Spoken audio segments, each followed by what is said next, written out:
Welcome to the American Law Institute Continuing Legal Education webcast. Uncivil, responding to uncivil and unprofessional conduct. Jointly presented with the College of Labor and Employment Lawyers. Featured faculty for today's program are Alan Berkowitz, Program Moderator. Mr. Berkowitz is a mediator with Judicate West in San Francisco, California, and mediates cases statewide. Before retiring from private practice to become a full-time mediator, he primarily represented employers in labor and employment matters. Chief Judge Rebecca Pallmeyer.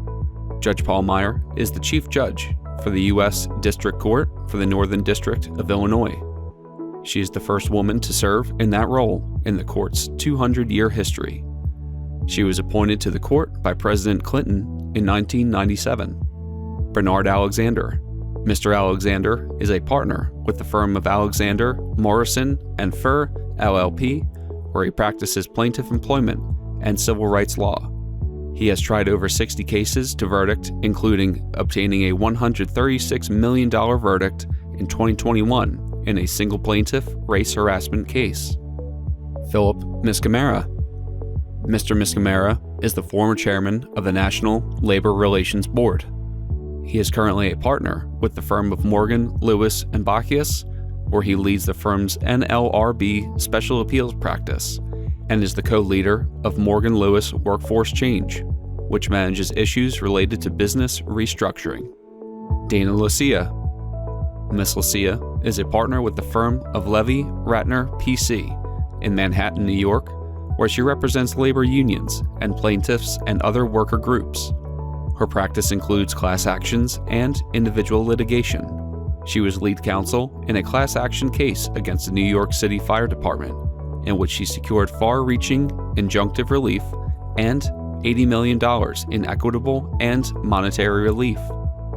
Dr. Robert Sutton. Dr. Sutton is a professor of management science and engineering and professor of organizational behavior at Stanford University. He is the author of numerous articles and books, including New York Times bestseller, The No Asshole Rule. His latest book is The Asshole Survival Guide: How to Deal with People Who Treat You Like Dirt. Biographies of the faculty can be found in the course materials. We will now begin our program. And welcome to this important program on civility in the legal profession. Uncivil and unprofessional conduct by lawyers is a blight on the profession and frankly is an embarrassment to those who practice with integrity. Such behavior violates various rules of professional conduct and the rules of court, and it increases costs for all parties, wastes limited court resources, and rarely benefits the offending party. And importantly, it has a profound and long-lasting impact on those on the receiving end of this conduct. In preparation for this program, we solicited accounts from lawyers who experienced uncivil or unprofessional conduct, and the result was an embarrassment of riches. The accounts we received were many and varied. We taped a few of these interviews. Take a listen. I was in court, waiting outside a courtroom with opposing counsel, and we were making small talk. He asked me if I had children, and when I said yes, he wondered why I was not home taking care of my son. When the male partner arrived on the scene, the opposing counsel completely ignored me. He would not make eye contact with me. He would only talk to the male partner. When I tried to interject something about the case, opposing counsel rolled his eyes and acted as though I didn't know what I was talking about, even though I was handling the day-to-day of the case management. I did not report either of these incidents because I was a new lawyer and I didn't want to make waves. But I sure didn't like the way I was being treated.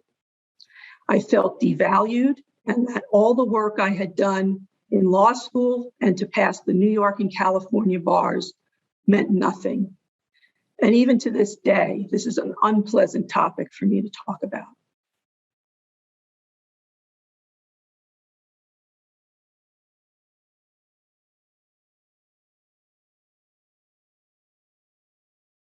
I was defense counsel in an employment discrimination case. For more than a year, opposing counsel told me and the court that her client had lymphoma and was undergoing invasive cancer treatment regimens, chemo, radiation, and bone marrow transplant.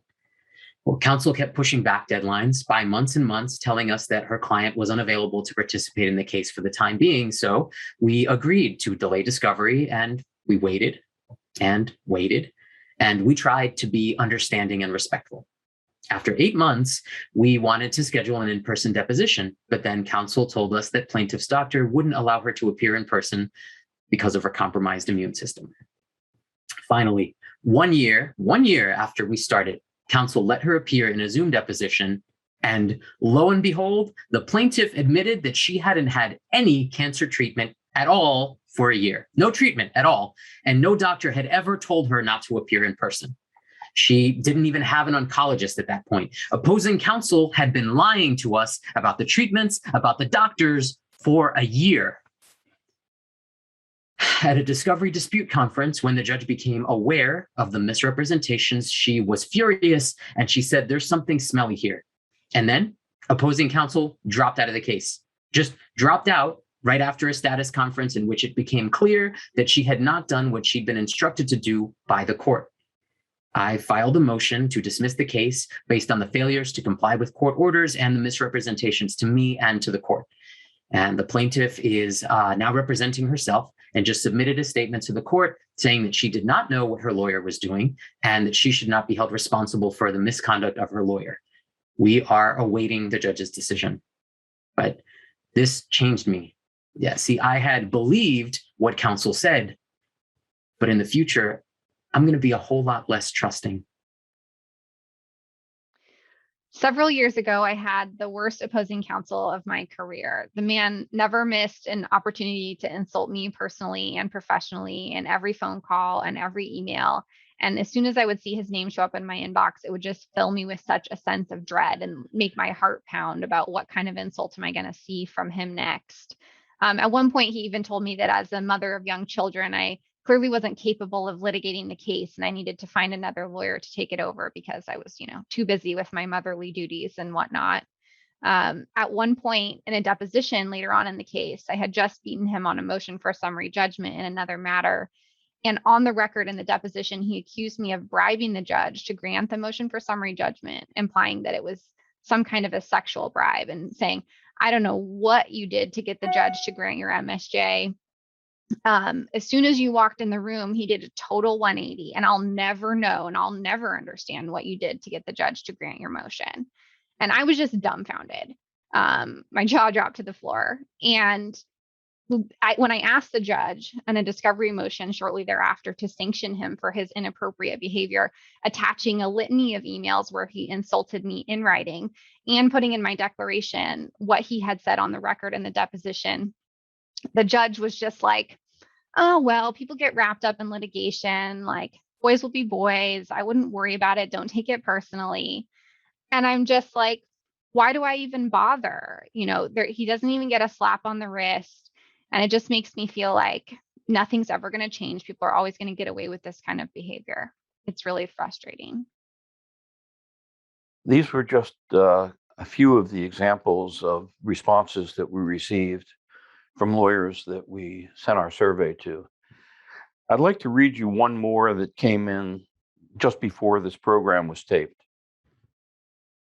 When I was a first year taking my first deposition ever, the very unkind attorney on the other side objected to literally every question I asked. I mean, every single question. He was doing everything in his power to intimidate me. And at the end of the deposition, the court reporter took me aside and asked me if I was okay because he had been so difficult. I told her, no problem. And then I went to my car and cried all the way home. Professor Sutton, aside from the perceived litigation advantage one may gain from intimidating behavior, from a behavioral perspective, why does an individual engage in insulting or bullying conduct? What's the payoff to him or her? Well, you're lawyers, And when you're in a zero-sum game, sometimes you can win by leaving people feeling demeaned, de-energized, and devalued. But the thing that the reason, and I just watching all the vignettes, and they all made me sick, frankly. I was married to a woman who's a lawyer for 25 years, and she just told me 4 more stories that are worse than anything you got there. And she ran a big law firm. It's not like she was unsuccessful. And so what I think you have in the legal profession is there's a bunch of individual navigation things that people can do, which we could talk about. But it's the bystanders and the institutional norms that allow that to continue. And so you've got to fight that. And in terms of the cases that we saw, the basic choice is, do I leave temporarily or permanently? Do I fight back? Or do I say nothing and take it? And there's different coping strategies associated with that. But in all the cases we talk about, the situation is, well, what are the bystanders? I heard no mention of the law firms or colleagues that they were part of, because that's where you get your allies. But yes, the evidence is that when people treat you like that, it leaves you feeling demeaned and energized. And 30 years later, it still makes you feel sick, like the first woman we heard. Professor Sutton, most of the people who responded to our survey were women who complained about unprofessional, uncivil conduct towards them. In your experience, is that true as well? Well, so disproportionately, there's good national data about bullying across occupations. Men do tend to be bullies more often than women. The evidence seems to be that that's a power thing, though. As women get in power, they're more likely to be bullies. So a lot of it just has to do with the gendered nature of organizations and it's the same thing with minorities. You have Hispanics, Blacks, you'll get the same sort of pattern. So Black women are especially bullied because they've got 2 things against them societally. So if you're a person at the wrong end of this misconduct, what is the best way to respond to it? There's no one size fits all, but I always say because I always say to people, you've kind of got to do an analysis of the situation, which is, do I have the power to leave? Which means, can I get another job? Do I just need to take it? Like the clerk who told me she worked for a federal judge who insulted her every day. And I said, can't you leave? She said, no, I've got to take it because otherwise, in fact, her mentors at the Stanford Law School told her she had to take it, otherwise her career was ruined. So she was getting reverse support.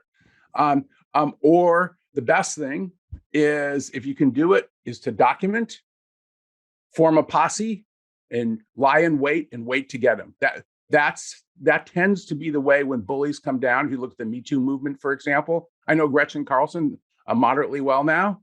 Gretchen just documented, lied in wait, boom, she brought down Roger Ailes for the sexual harassment. Right. But that's when it tends to work, is when you've got a lot of allies and you document.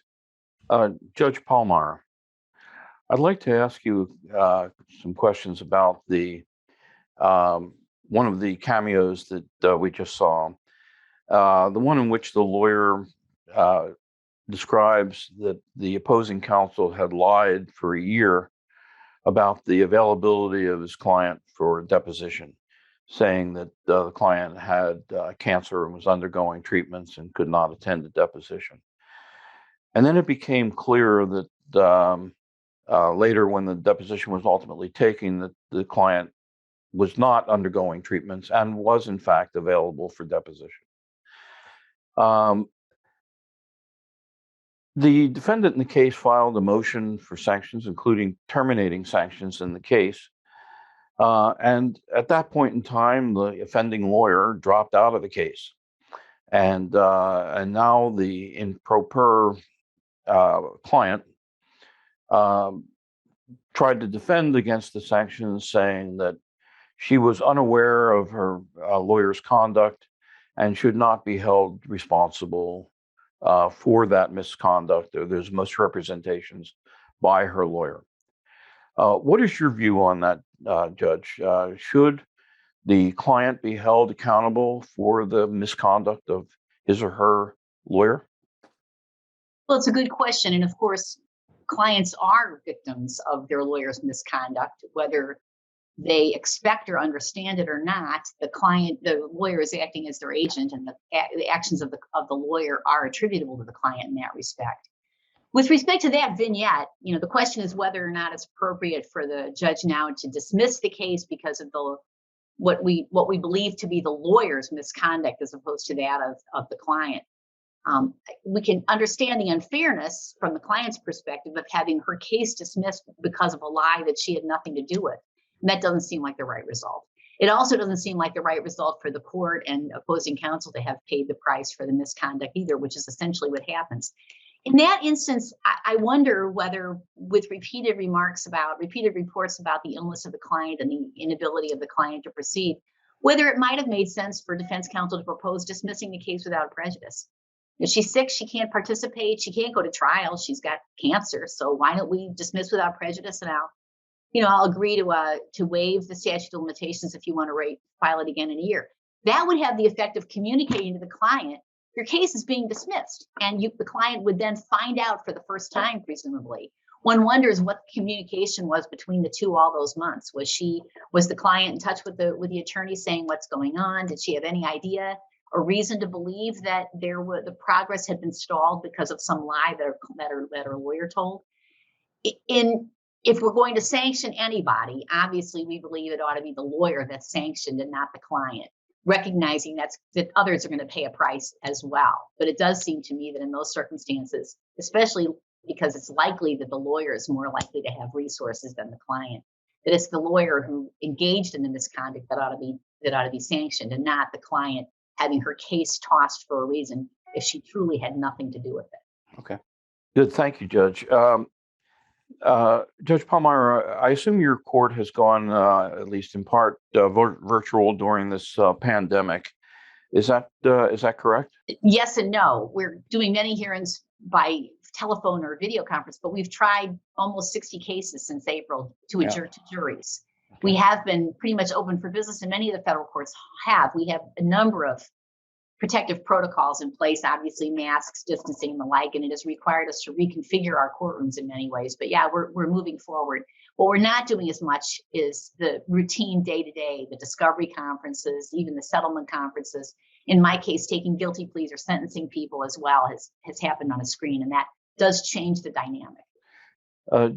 Judge, I'd like to get your thoughts on how, if at all, the going to virtual hearings has changed behaviors by the lawyers, by parties. Has it changed the solemn nature of court proceedings at all? What are your views on that? Well, this is one of my key concerns, and I can be brief by pointing out that I think all of us understand that when we walk into a grocery store, we know where we are without looking at signage. Walk into a school, same thing. Walk into a place of worship, same. You know where you are simply by the surroundings. And that's how the courtrooms have worked for us.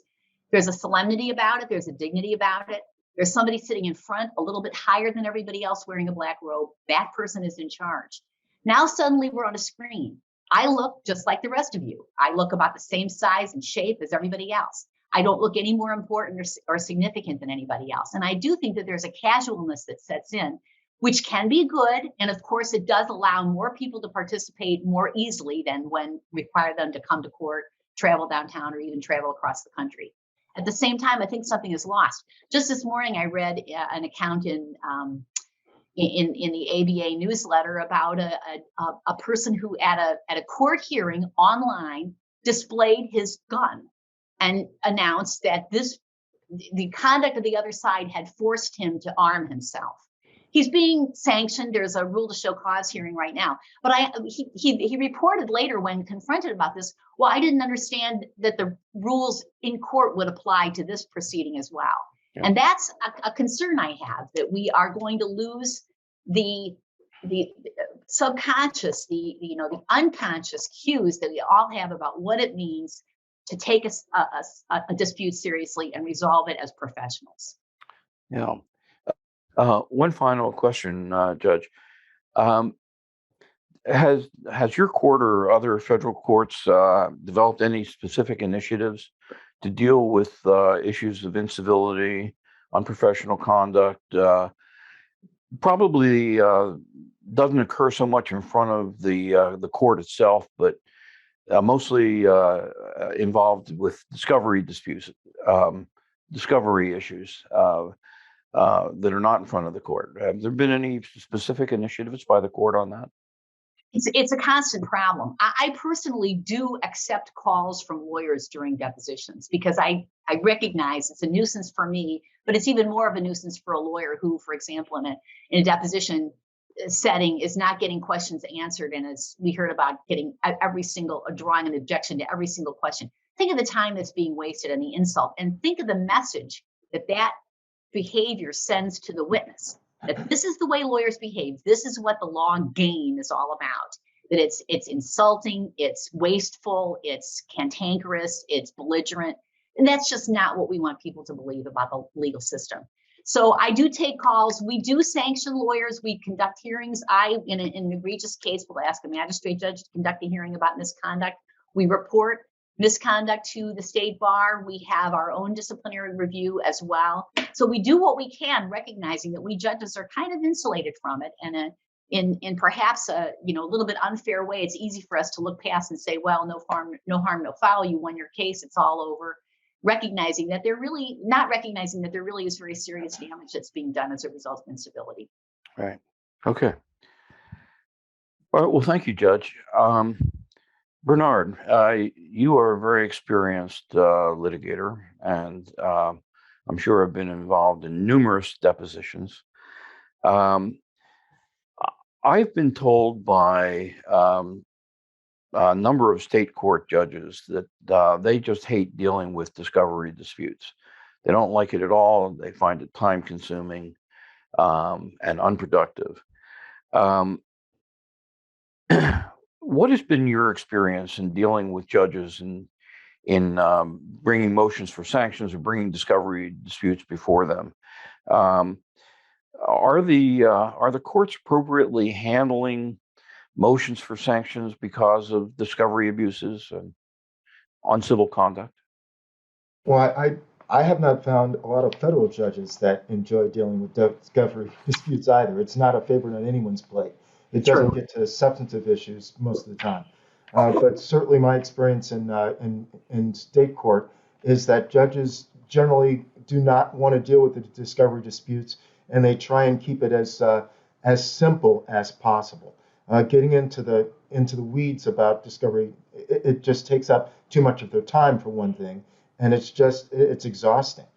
And in terms of sanctioning people for that type of conduct, there's a reluctance because it causes an imbalance. It kind of gets in the way of the resolution process.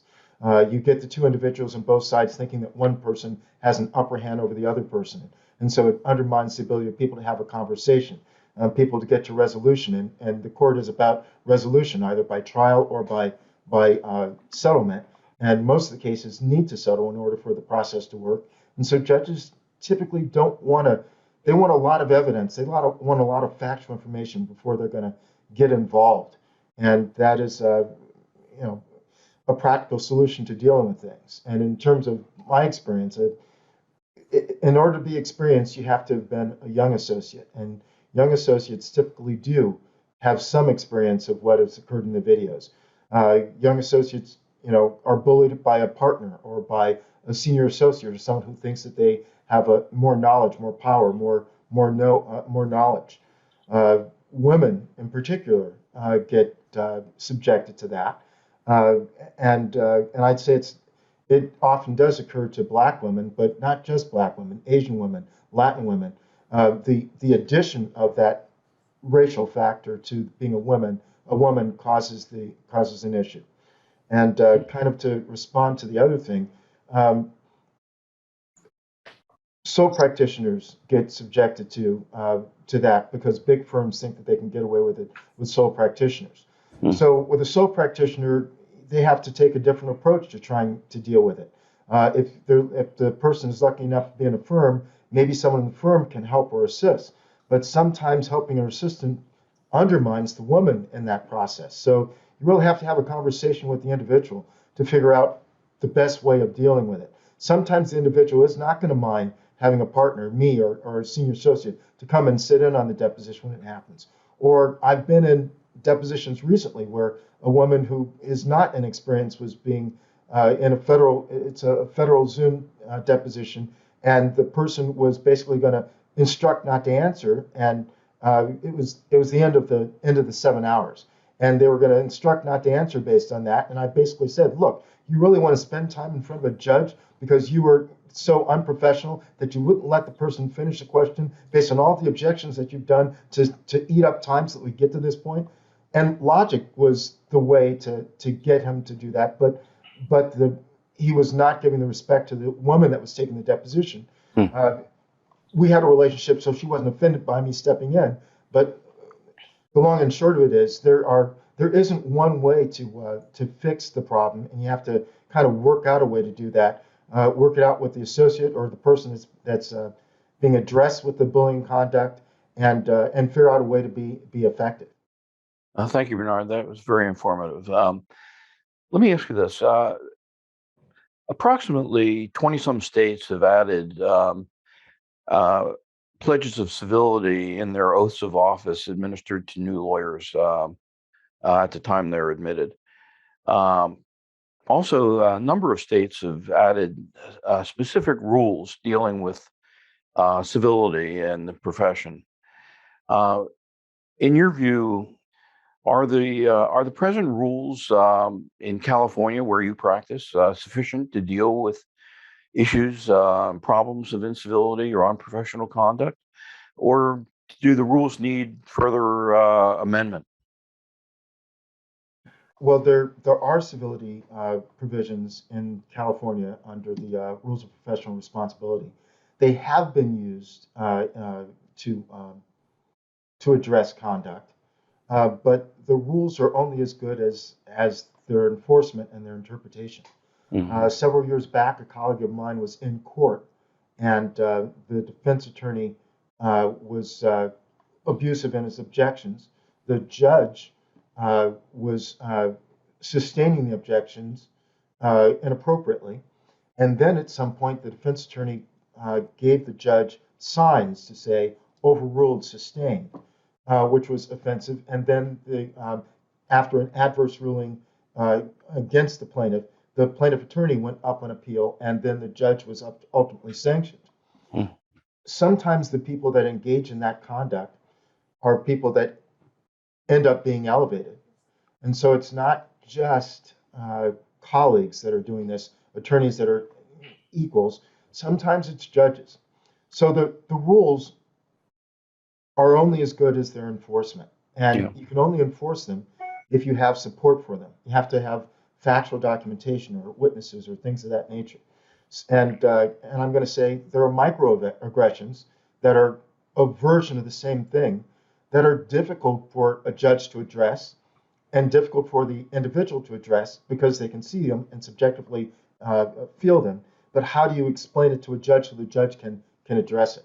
Right. So I think that the rules of civility are adequate if you have a person who is willing to take a look at them, and they're inadequate if you have a judge or that is trying to look the other way or doesn't have the threshold that judge is looking for is higher than you can manage.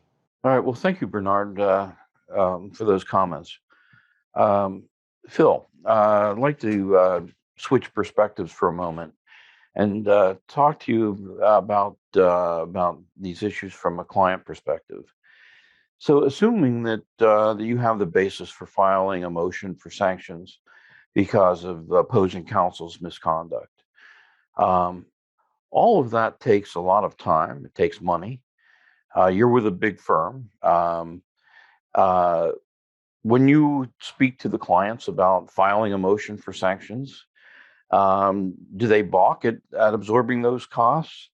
How do the clients react to bringing motions for sanction to try to correct some of this misconduct? Well, I think that this is a situation that most attorneys and firms deal with on a case-by-case basis.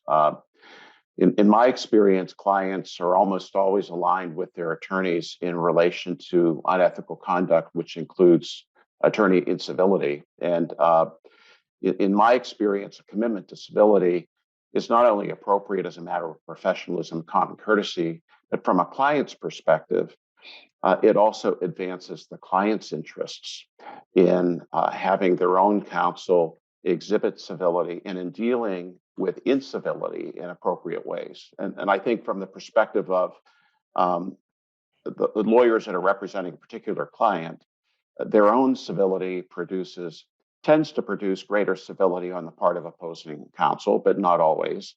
I think the client's civility in particular cases creates a record of more reasonable communications with the other side when the other side ends up acting in an inappropriate way. And I also think if there is a dispute that arises when the other side has been unreasonable or has exhibited a lack of civility in connection with discovery and other issues that arise in the case, having a client's own attorneys acting in a civil and appropriate way ends up making the other side's incivility more self-evident whenever any particular cases end up coming up for review. And the one other thing I'll say in terms of the client's reaction to unprofessional conduct on the other side is I think it's often the case that clients believe there is a risk when an opposing counsel is behaving in an outrageous or completely unprofessional manner. Clients have a concern that their own attorneys may be steamrollered in a particular case. And so I think it's difficult for clients to make a separation, at least draw a hard line between having an attorney that is addressing the incivility or other unprofessional conduct on the part of opposing counsel, when I think clients think that their own interests are preserved and defended by taking appropriate action when they see that on the other side. Okay, well, thank you. That's a very interesting point. Let me ask you this: if your client sees the other side acting out, acting badly, acting aggressively, do they ever tell you, Phil, I want you to do the same, tit for tat, strike back. I want to see you go get him, just like he's trying to get you. Do they want that kind of retaliatory conduct, or how do they respond to that? Well, I think that's a very good point because it suggests that incivility is the same thing as aggressive and zealous representation.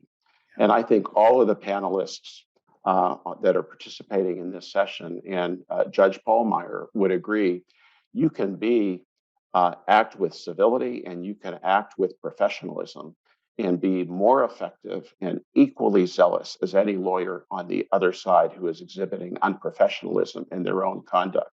And we've all seen many, many examples where you can continue to be civilized and in certain respects courteous in the face of somebody as opposing counsel that is being completely outrageous on the other side. And in those unfortunate incidents when they happen, I think that it's still quite possible to act in an appropriate way and still being equally effective and zealously representing your client. And I've had client experiences where they feel exactly the same way. Well, exactly, Phil. Thank you for those thoughts. I think everyone would agree with you on that. Thank you very much. Let me turn to Dana. Dana, you practice both litigation and labor management relations, a field which people often think is very contentious.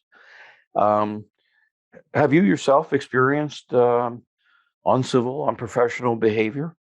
Do you think that you've been subject to bad behavior more than if you were a man? Do women, in your experience,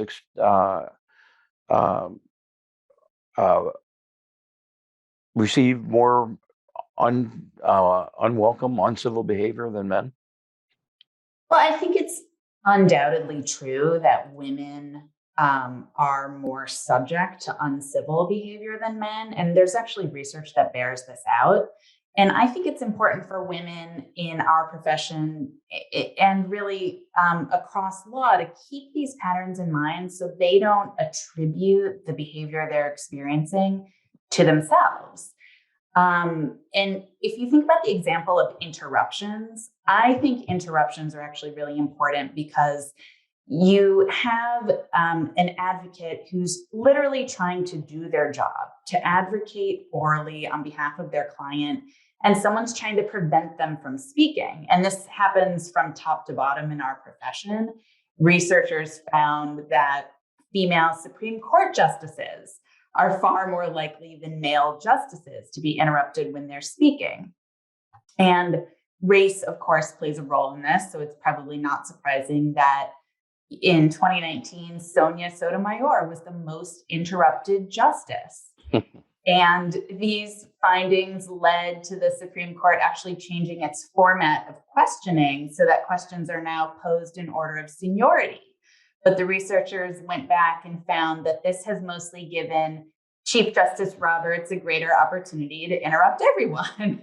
And he continues to interrupt female justices more frequently. So power is absolutely correlated with problematic behavior, as Professor Sutton said. But unsurprisingly, this not only happens at the top, it happens just among advocates in every level of law. So there was an analysis of transcripts of 3,500 oral arguments before the Supreme Court, and the female lawyers who are presenting are interrupted earlier than male advocates, more often, and are allowed to speak for less time between every interruption. So, you know, and by the way, the researchers found that there's no connection between being on the winning side of the argument and being treated more deferentially by the court. The connection is really to do with gender rather than the position that's being expressed. And more broadly, there is research that shows that female lawyers, and especially women of color, are far more likely than men to be mistaken for non-legal staff. They're 8 times more likely to be mistaken for custodial staff, administrative staff, or the court reporter. And so there is literally an erasure of women lawyers from the room. And, you know, an effort to sort of deal among the men when the women are actually in a role in the case. Okay, well, thank you for that, Dana. Have you found in your experience is there any more or less effective way of dealing with bad behavior on the part of opposing counsel? In my experience, I completely agree with Phil that when they go low, you go high. I guess I agree with Michelle Obama because I think that engaging in uncivil behavior, as far as I've seen, does not actually gain you any points with judges, with arbitrators, or even with clients. I mean, I had an experience of being treated so poorly by opposing counsel that it was making his client uncomfortable. And, you know, she caught me in a hallway back when we were doing things in person and hallways were a thing. And, you know, expressed that she didn't want things to be going that way. And so, you know, I've also had the experience in court where an advocate who was objecting to everything I tried to say repeatedly was totally shut down by the judge. And the judge said to this person, "I don't want to hear any more speaking from you. I will assume that everything she says you object to. Well, don't object." Because it was getting disrespectful, and it was also disturbing the witness who was on the stand talking about a really difficult experience that was painful for him. And so the judge didn't want that dynamic in his courtroom. Right. All right. Well, thank you, Dana. I'd like to change now and turn to a couple of the vignettes that we prepared for this program. We prepare these vignettes and use professional actors to illustrate some examples of incivility. Let's take a look at the first one and then return to the panel for some of their reactions to these vignettes. Roll one. Mr. Cutler, I'm putting before you a document marked Exhibit 17. Do you see that?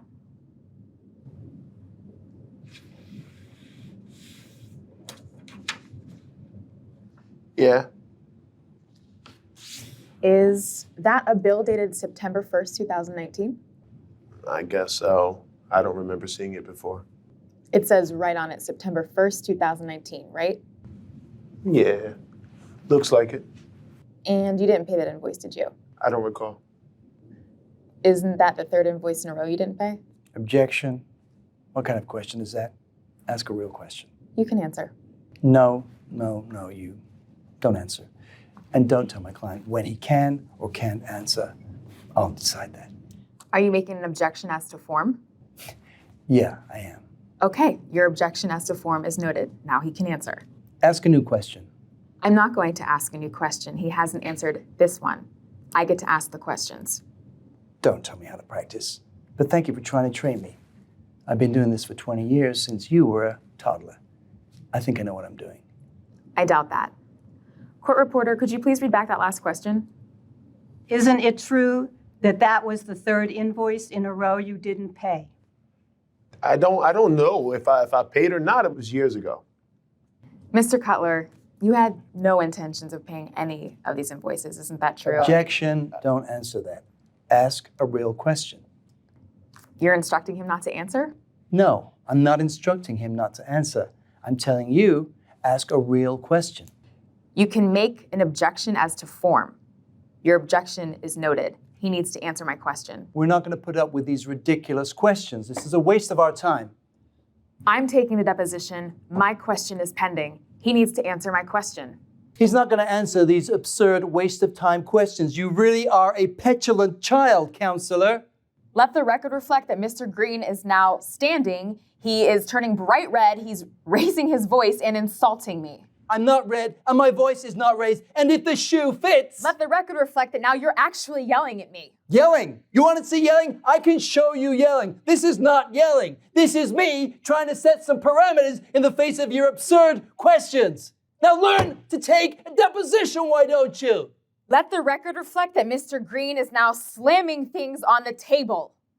This is my deposition, and my question is, Mr. Cutler, you had no intentions of paying any of those invoices. Isn't that true? He's not going to answer your absurd questions. He's already said he doesn't remember when or if he paid the invoices.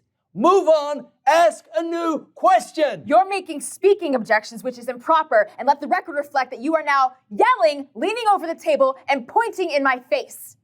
You need to stop. How dare you? You can't just make this stuff up. Everything she's saying is false. You should consider a second career as a fiction writer. All right. Well, wow. First, Sutton, I'd like to get your thoughts on the conduct of the male attorney in that in that vignette, and also your thoughts as to whether the woman attorney responding to it handled the situation appropriately, in your view. Well, there's a lot going on there. My first reaction is that it makes me physically sick. There's a couple of things that I would comment on. First of all, I think everybody here is a lawyer except for me. That behavior was sexist, ageist, and bullying to the point where it's physical intimidation. So it was pretty extreme. From the perspective of so it's bullying, and since it's sexist and it's ageist, it's probably unlawful. A lot of bullying is legal. We all know this. So my first reaction is that I want to know whether this guy is a superstar in his law firm and consistently wins, and therefore his partners look the other way. That's the first thing I want to know, honestly, because I always want to know about context. And I think one of the biggest problems, and it's true in academia, it's true in medicine, and it's true in law, that people who are superstars, who do severe damage, they are often, people look the other way or they're rewarded. And by the way, when it comes to in the firm, they often will treat people just that exact same way.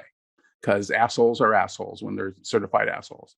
In terms of the woman's response, I have two thoughts. One is if you look at research in a non-legal conflict situation like that, where somebody is escalating conflict, probably the best solution would be simply to say, to leave the room and say, I think you're having a really terrible day, and I don't think this is constructive for any of us, and leave. So that's kind of in a different context, like the coworker. But in this case, to be honest, and this is one of my colleagues, Maggie Neal at Stanford's been studying this a long time. There's a challenge when women are pushed, especially by men, that either they can take it and sort of like take the doormat route, or they can fight back. In either way, they lose. I'm sorry, that's the evidence. Either viewed as doormats, or they're viewed as, I'm going to use the word, behind their back, because people say they're bitches. And from just dealing with thousands of people, and my wife has mentored many female lawyers too, on average, it's better to be known as the B word than the doormat.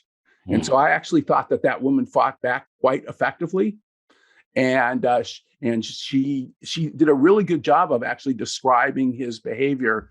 So I would go back to the context in what mechanisms, both formal and informal, are in place to sanction him, because that was really terrible behavior.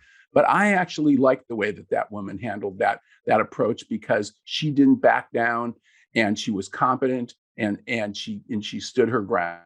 So I actually kind of liked her approach. Although I'm sure that some of her colleagues might have told her to be more of a doormat. But given the choice, I think she did okay. Judge Palmyra, this case, this vignette was actually based on a real case. It was scripted from the transcripts that were submitted to the court on a motion for sanctions. In this case, the female attorney brought the motion for sanctions, and the court took it under advisement and held it until the case was tried. The case was eventually tried and won by the defendant, who was represented by the female attorney in this vignette. After the case was won, the court ruled on the motion for sanctions and dismissed the motion as being moot. And the judge actually said that in dismissing the motions for sanction, that it was obvious that the attorney was able to handle herself in the deposition and handle herself well in court, and therefore there was no need for sanctions in this matter. What are your thoughts on this? Well, it isn't moot because it was costly. Let's assume she won. Her deposition, so far as we could tell, she got about 2 or 3 questions answered in that period of time that we watched. So the deposition took, I'm going to be conservative and say 3 times as long as it should have. The client had to pay for that. This is not cost free. This incivility is not cost free. I agree that it's not a good idea to be a doormat. I think my own suggestion, based on what I saw, is I hope that whole thing was not just a written transcript, because I'm reading in my head how that's going to look on a piece of paper. I am not shouting. I am telling you, I am not telling him not to answer. I'm telling you what to do. In other words, it's going to look calm when it isn't. So I'm hoping she got it on videotape, because that makes a big difference. His behavior, the fact was he was red in the face. He was leaning over her. He got in her face. She didn't mention that. He was very, very inappropriate. And I think had the judge seen that, I would hope the judge would think that to say, well, you won your case, so no harm, no foul, is not enough. Because first, I'm sure you're right. If he's a bully in this context, probably a bully, back at the ranch as well. And perhaps he's a rainmaker and that's why he gets away with it. But again, I'm thinking about the message he has now conveyed to his client, that this is okay. And it just isn't. I like that she fought back as well. I think it would have been better had she mentioned the rule, which is you cannot instruct your witness not to answer unless it's privileged or a preceding protective order. And by telling her what questions to ask, he was effectively doing exactly that. He was instructing his client not to answer, which is a violation of the rules.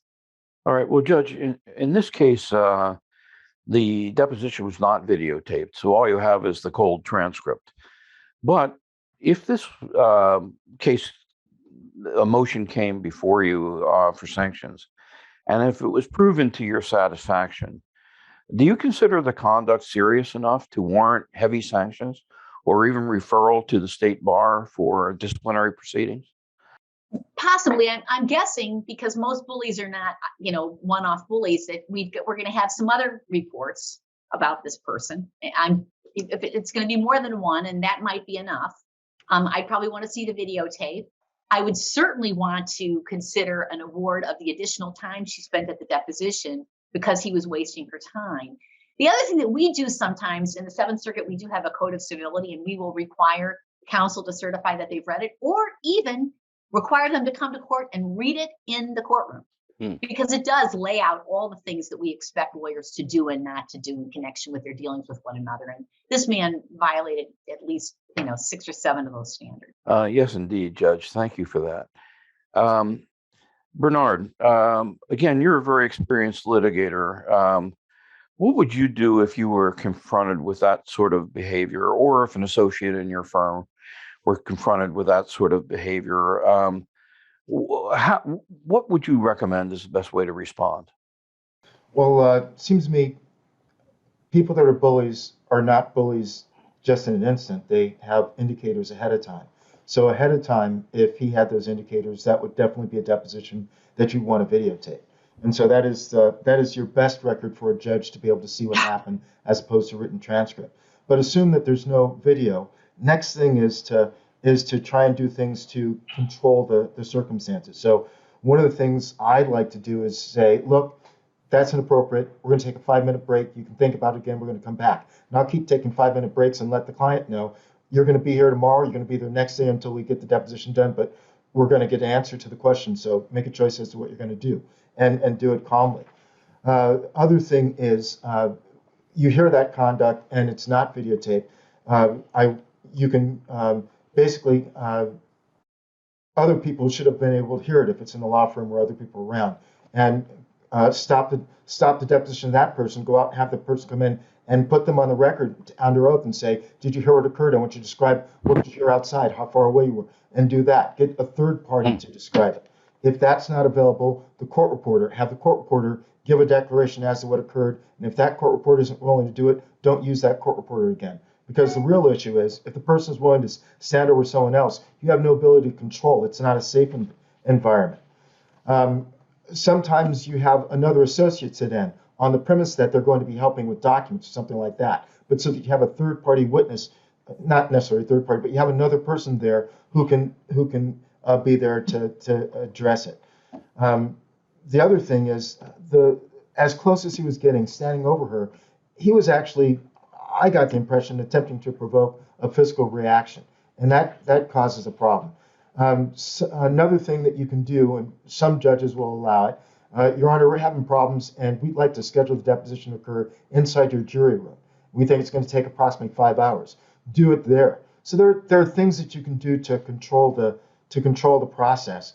I thought that she handled it reasonably well. I thought she could have started being descriptive a little bit sooner, as soon as he stood up, standing up inside the judge. Counselor, is there a reason that you're standing? Are you having some difficulty? We need to take a break, something along that line. I typically do not acknowledge the person making objections until they make a good objection.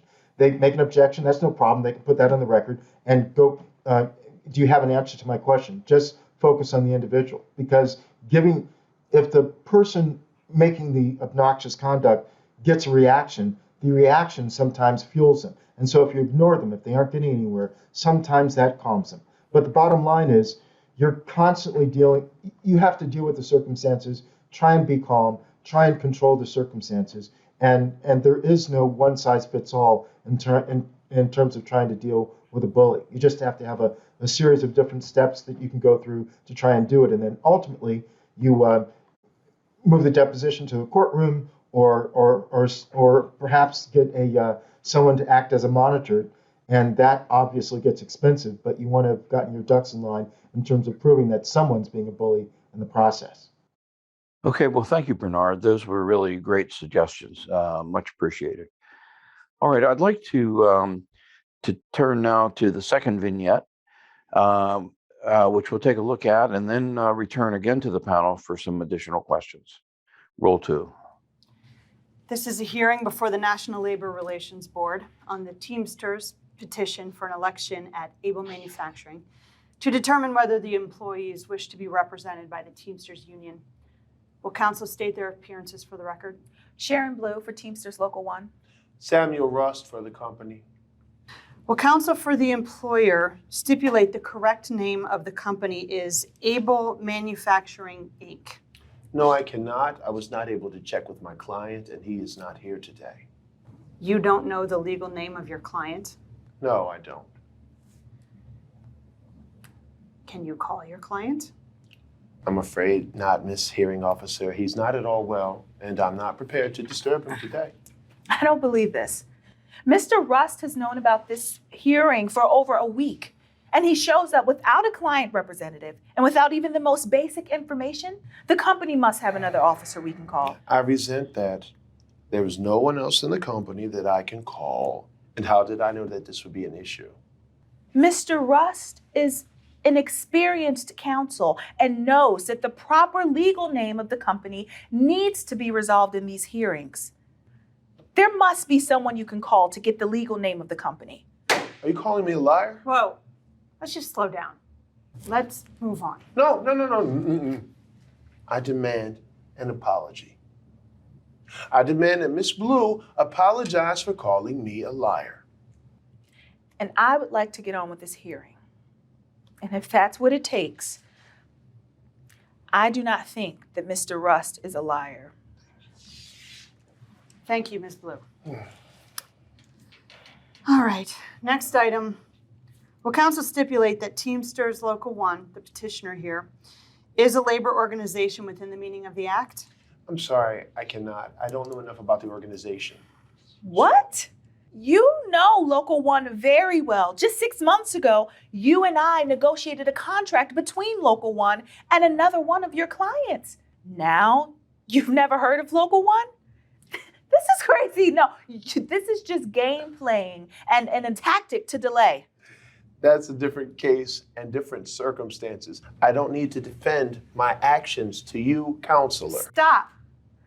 And I told you both, I didn't want any crosstalk. Before we proceed any further, I move that the petition for an election be dismissed because the employees do not support the union. What? That's what this election will determine. This is just a frivolous motion and nothing but an obvious attempt to delay this hearing. Mr. Russ knows that he cannot litigate this type of issue in this hearing. Ms. Blue is correct. You cannot litigate that issue here. Your motion is denied. Let's proceed. I request a continuance to appeal your ruling. Denied. Let's proceed. If I will not be afforded due process, I will not proceed in this hearing any further. Good day. Okay, well, Phil, this is a vignette that's clearly in your wheelhouse. You were chair of the National Labor Relations Board for a number of years. And I know that the NLRB, as have other government agencies, had incidents of incivility, unprofessional conduct that have occurred before it.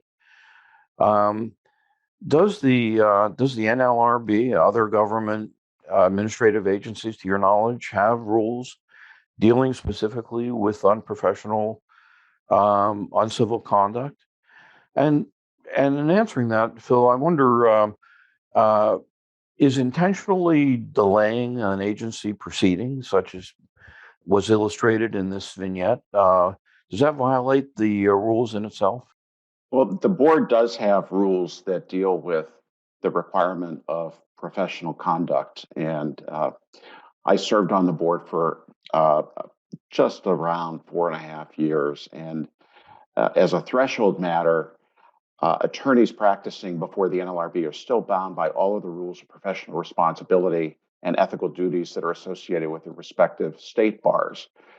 In terms of the experience, the NLRB, would also have a couple of other observations. First of all, credibility is a fragile thing.